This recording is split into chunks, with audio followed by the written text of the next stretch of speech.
Howdy folks, it's the 5th week of September 2025, and welcome to This Week in the West.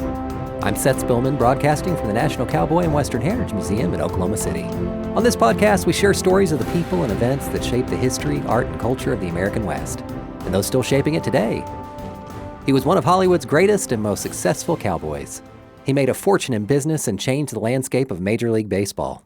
But Gene Autry's most lasting legacy arguably comes every Christmas when his words come warbling out of the radio.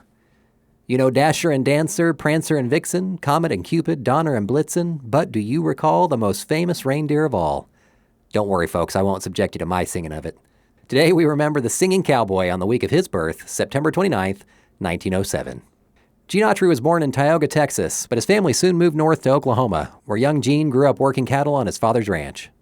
After finishing high school, he found steady work as a telegraph operator for the St. Louis-San Francisco Railway in Chelsea, Oklahoma. Late at night, in the lonely quiet of the telegraph office, Gene kept himself company with a guitar. He strummed cowboy songs, gospel hymns, and the popular tunes of the day.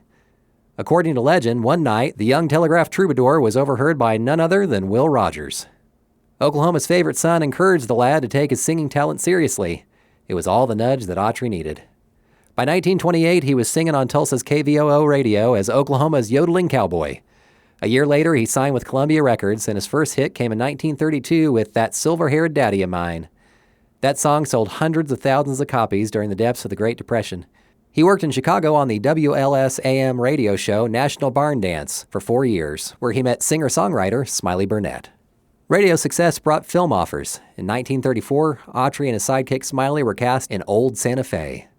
Audiences loved him, and just a year later, Gene starred in the 12-part serial The Phantom Empire, a wild mix of cowboys, science fiction, and musical numbers. What set Autry apart was simple. He played himself. He was a cowboy who could ride hard, fight fair, and carry a tune. His horse Champion became nearly as famous as Autry himself.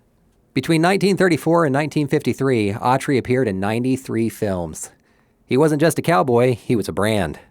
His films carried Western music nationwide, cementing him as one of country music's most influential pioneers. By the late 1930s, Autry was Republic Pictures' biggest star. His blend of action, humor, and song filled theaters coast to coast. Kids carried Gene Autry cap guns, read his comic books, and listened to his radio adventures. His theme song, Back in the Saddle Again, became a smash hit. When World War II broke out, Autry didn't stay in Hollywood. He enlisted in the U.S. Army Air Corps in 1942. Already a licensed pilot, he trained for military service and became a flight officer. He flew supply missions over the Himalayas, a dangerous route known as the Hump, delivering critical resources to Allied troops in China. During his service, Republic Pictures worried about losing its star. They promoted Roy Rogers as king of the cowboys in Gene's absence. In the post-war years, Autry's fame only grew. He signed with Columbia Pictures, formed his own Flying A Productions company, and co-starred in films and television shows with a new sidekick, Pat Buttram. You might remember Buttram and his voice as Mr. Haney on Green Acres.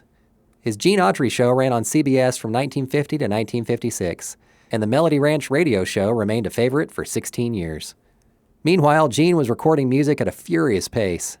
Over his career, he made 640 recordings and sold more than 100 million records. And that's where Christmas comes into the picture. Autry wrote Here Comes Santa Claus after serving as Grand Marshal of the Hollywood Christmas Parade, inspired by hearing children chant the phrase as Santa rode by.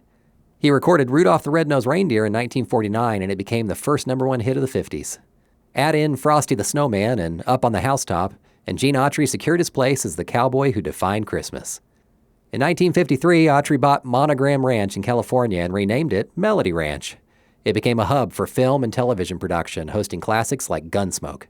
When a devastating fire destroyed much of the ranch in 1962, Autry shifted his dream toward building a museum.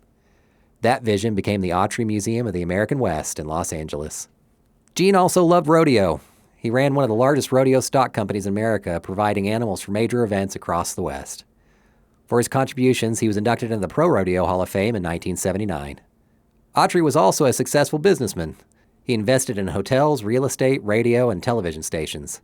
In 1961, he became the founding owner of the Los Angeles Angels baseball franchise.